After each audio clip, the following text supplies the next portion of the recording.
Hello, मैं दिविता शर्मा और आज के लेक्चर में हम एक इम्पॉर्टेंट थ्योरम डिस्कस करने वाले हैं जो कि है Cauchy's theorem for a finite abelian group. तो देख लेते हैं इसका स्टेटमेंट क्या है। स्टेटमेंट ऐसा है, let capital G be a finite abelian group and let small p be a prime if p divides the order of g then there is a element a not equal to e belongs to g such that a की power p is equal to e। तो देखते हैं, जब भी कभी हमको कोई theorem prove करना होता है तो सबसे पहले हमको उसका गिवन पार्ट पता होना चाहिए। तो यहाँ पे गिवन पार्ट में कैपिटल जी दिया हुआ है जो कि बोला जा रहा है कि ये क्या है, फाइनाइट अबेलियन ग्रुप है। और हमको यहाँ पे एक और चीज़ दी है जो p है, इस ग्रुप की ऑर्डर को डिवाइड कर रहा है और p हमारा क्या है, प्राइम है। ठीक है, अब हमको यहाँ पे प्रूव करके दिखाना है जब भी ये गिवन कंडीशन होल्ड हो रही है तो एक element not equal to E type का जी के अंदर एग्जिस्ट करेगा सच डेट ए की पावर पी करने पे हमको ई मिलेगा। तो इस टाइप के एलिमेंट को हमको ढूंढना है जब भी ये गिवन कंडीशन होल्ड हो रही है। तो स्टार्ट करते हैं प्रूफ के साथ। सबसे पहले देख लेते हैं इस प्रूफ को हम किस तरीके से प्रूव करेंगे। तो देखो यहाँ पे we prove by induction theorem है ना, मतलब जो इंडक्शन का जो मेथड है उससे हम यहाँ पे प्रूव करेंगे। डेट इज, इसके लिए हम अज्यूम करेंगे that the theorem holds for every abelian group of order less than the order of जी।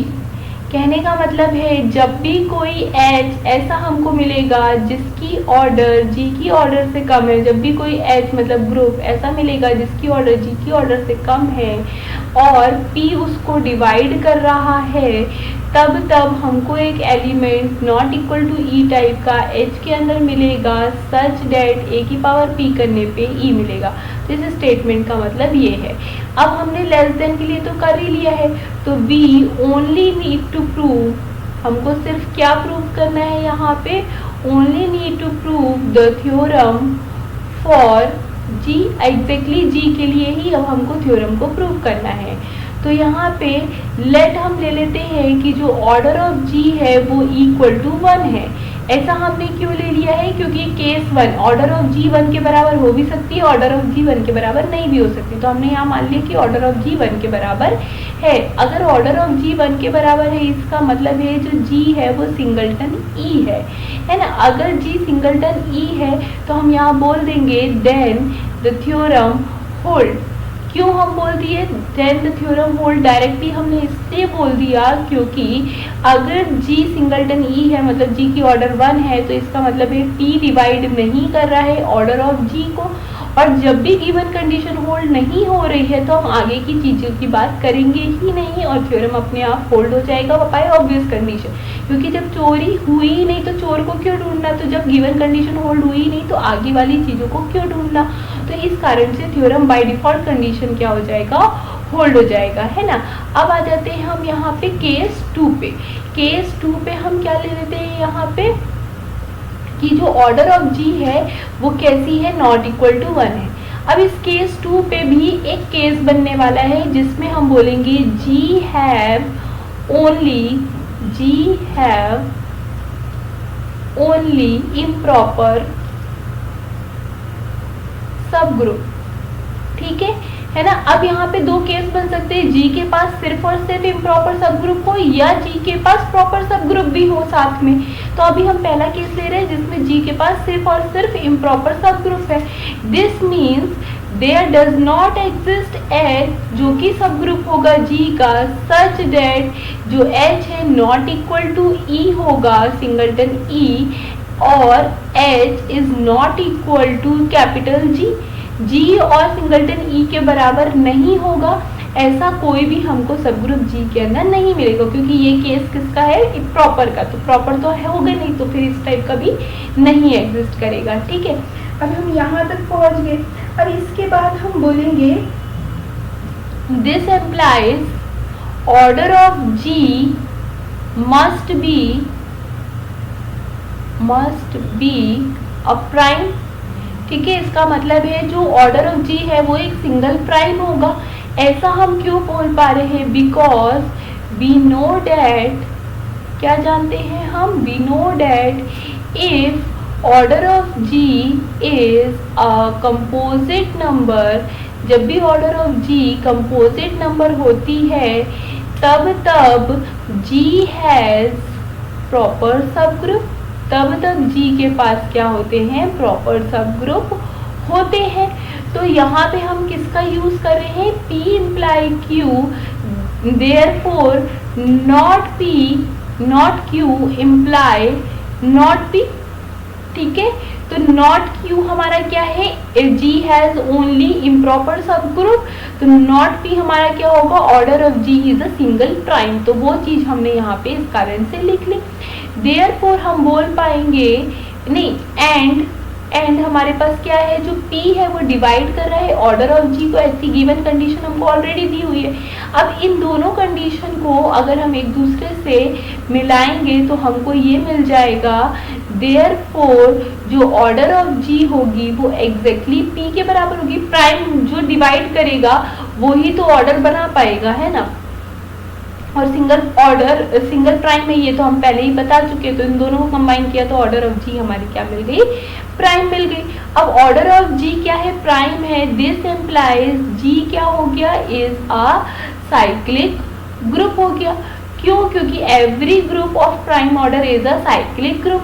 और जैसे ही हम बोले कि जी साइक्लिक ग्रुप हो गया, इसका मतलब है एवरी ए जो कि आइडेंटिटी एलिमेंट नहीं है और जी के अंदर है वो क्या हो जाएगा? हमारा जनरेटर बन जाएगा, है ना। वो हमारा जनरेटर बन जाएगा, क्योंकि जब भी साइक्लिक ग्रुप प्राइम ऑर्डर का होता है तो जितने भी एलिमेंट जी के अंदर होते हैं अदर देन आइडेंटिटी एलिमेंट, वो सब क्या होते हैं? जनरेटर होते हैं। एंड हमको पता है order of generator is equal to the order of cyclic group. ठीक है, साइक्लिक ग्रुप के जनरेटर के ऑर्डर ग्रुप के ऑर्डर के बराबर होती है, जो कि क्या है? यहाँ पे P है। तो by the definition of order of an element हमको मिलेगा ए की पावर P करने पे इक्वल टू E। इसका मतलब है कि जो थ्योरम है वो क्या हो जा रहा है? हैंस द थ्योरम होल्ड, है ना। क्योंकि जब भी P G को डिवाइड कर रहा है, जब भी P ऑर्डर ऑफ G को डिवाइड कर रहा है तब हमने क्या है? एक A not equal to E type का G के अंदर एग्जिस्ट करवाया है, सच डैट की A की पावर P करने पे E आ रहा है। तो ये कहानी यहाँ तक खत्म हो गई। अब यहाँ आ जाते हैं हम सेकंड पॉइंट पे। ठीक है, सेकंड पॉइंट पे मतलब जो केस हमारा सेकंड था उसके सेकंड पॉइंट पे, इसका मतलब है G हैज प्रॉपर सब ग्रुप। अब G के पास क्या होंगे? प्रॉपर सब ग्रुप होंगे। ठीक है, एंड जो G के पास प्रॉपर सब ग्रुप होंगे तो यहाँ हम ले लेते हैं प्रॉपर सब ग्रुप क्या है? हमारा N है, ऐसा हम मान लेते हैं। प्रॉपर सब ग्रुप हमारा क्या है? N है। अब इस पे भी दो केस बनेंगे, है ना। कैसे बनेंगे? या तो P डिवाइड करेगा ऑर्डर ऑफ N को, मतलब सब ग्रुप के ऑर्डर को क्या करेगा? डिवाइड करेगा, या सब ग्रुप के ऑर्डर को डिवाइड नहीं करेगा। और हमको दिया ही हुआ है कि जो ऑर्डर ऑफ P है वो G को डिवाइड कर रहा है। अब सिंस हमको दिया है कि G कैसा है? अबेलियन है। G हमारा कैसा है?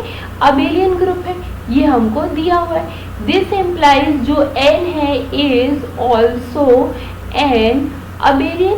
तो जो N है वो भी अबेलियन बनेगा। क्यों? क्योंकि एवरी सब group of an abelian group is also an abelian group. And जो ऑर्डर ऑफ N होगी वो exactly less than order of G होगी। क्यों? क्योंकि N क्या है? प्रॉपर सब ग्रुप है, तो इसकी order exactly less than order of G होगी। देयरफॉर हम यहाँ पे बाय इंडक्शन यहाँ पे बोल पाएंगे, देयरफॉर बाय इंडक्शन हम बोल पाएंगे द थ्योरम होल्ड। जो थ्योरम है वो हमारी क्या हो रही है? होल्ड हो रही है। क्यों? क्योंकि N की ऑर्डर क्या है? लेस देन G है, और N जो P है वो ऑर्डर ऑफ N को डिवाइड कर रहा है। तो इसका मतलब है, होल्ड का मतलब है this implies there exist B belongs to N, there exists B not equal to E belongs to N such such that कि b की पावर p करने पे e मिलेगा। अब दिस एम्प्लाइज जो ये जो b है वो कहाँ पे बिलोंग कर जाएगा, g के अंदर भी होगा, है ना। सच दैट b की पावर p करने पे e मिलेगा। ऐसा हम क्यों कह रहे हैं, क्योंकि n सब ग्रुप है g का, तो जो भी एलिमेंट n के होंगे वो g के भी होंगे। तो इसका मतलब है हमने यहाँ पे g पे एक एलिमेंट होल्ड करवाता हुआ दिखा दिया है जिसकी पावर p करने पे e मिल रहा है। तो हमारा यहाँ पे भी थ्योरम क्या हो जाता है, हेंस दी थ्योरम हम यहाँ लिख पाएंगे। तो थ्योरम हमारा क्या हो जाता है, कंप्लीट होता है इस पर्टिकुलर केस के लिए। ठीक है, अब बात आती है हमारी यहाँ पे, जब हम दो पॉसिबिलिटीज की बात कर रहे थे ऑर्डर ऑफ n पे, तो अब हम यहाँ पे सेकेंड पॉसिबिलिटी पे जाते हैं। तो हमको क्या मिलेगा यहाँ पे कि जो p है वो डिवाइड नहीं करेगा ऑर्डर ऑफ n को, और ये तो गिवन ही है कि जो p है वो डिवाइड करेगा ऑर्डर ऑफ g को। अब सिंस हमको दिया है g कैसा है, इज एन अबेलियन ग्रुप है, g हमारा कैसा है, अबेलियन ग्रुप है। अब g अबेलियन ग्रुप है तो एवरी सब group of an abelian group is a normal सब ग्रुप। तो देयरफॉर हमको क्या मिल गया, जो n है वो नॉर्मल सब ग्रुप हो गया। ठीक है, सिंस हम लेके चल रहे थे n क्या है, सब ग्रुप है g का, तो हमारा n नॉर्मल सब ग्रुप हो गया। अब n नॉर्मल सब ग्रुप हो गया तो इसका मतलब है जो g बाय n है वो क्या बन जाएगा, ग्रुप बन जाएगा, एक कोशेंट ग्रुप बन जाएगा। एंड हमको पता है जो order of g by n होती है वो equal to the index of n in g होती है। तो order of g by order of n होती है। इसी को रीअरेंज करके लिखेंगे तो हमको मिलेगा जो ऑर्डर ऑफ g है वो equal to order of n into order of g by n हो जाएगी। अब सिंस जो p है वो डिवाइड कर रहा है ऑर्डर ऑफ g को एंड p डिवाइड नहीं कर रहा है ऑर्डर ऑफ n को, इसका मतलब है कि p को कंपल्सरली डिवाइड करना पड़ेगा order of g by n को। क्यों, क्योंकि यहाँ पे देखो p इसको तो डिवाइड कर रहा है, तो p इसको डिवाइड नहीं कर रहा है तो इसको तो करना ही पड़ेगा ना, तभी तो हम कह पाएंगे कि ऑर्डर ऑफ g इसके इक्वल है। लाइक समथिंग ऐसा है कि 6 इक्वल टू में 2/3, हम कह रहे हैं 3 डिवाइड कर रहा है 6 को, तो 3 डिवाइड नहीं कर रहा है 2 को, बट 3 को डिवाइड करना पड़ेगा 3 को, तभी तो ये कम्प्लीटली इसको मतलब ये दोनों में सेम डिविजिबल आएंगे और ये दोनों इक्वल है एक दूसरे के। इस कारण से हमने यहाँ पे लिख दिया कि जो p है वो डिवाइड कर रहा है order of g by n को। एंड हमको ये भी पता है कि जो order of g by n है वो क्या होगा, less than order of g होगा, तभी यहाँ पे दोनों के मल्टीपल से ऑर्डर ऑफ g बन रहा है, तो ये हमेशा क्या होगा, ऑर्डर ऑफ g से कम होगा। अब जैसे ही ऑर्डर ऑफ g से कम हुआ और p इसको डिवाइड कर रहा है तो बाय इंडक्शन हम कह पाएंगे जो थ्योरम है वो क्या हो रहा है, होल्ड हो रहा है, थ्योरम होल्ड हो रहा है। दिस एम्प्लाइज एक एलिमेंट g बाय n का मतलब एक कोसेट बिलोंग करेगा जो कि not equal to identity which is n के बराबर which is not equal to n होगा, और ये बिलोंग करेगा g बाय n के अंदर, सच दैट जब भी हम nb की पावर p करेंगे तो वो इक्वल टू आइडेंटिटी जो कि क्या है n के बराबर होगा। ठीक है, यहाँ तक हम पहुँच गए। अब यहाँ से देखो आगे कैसे जाना है।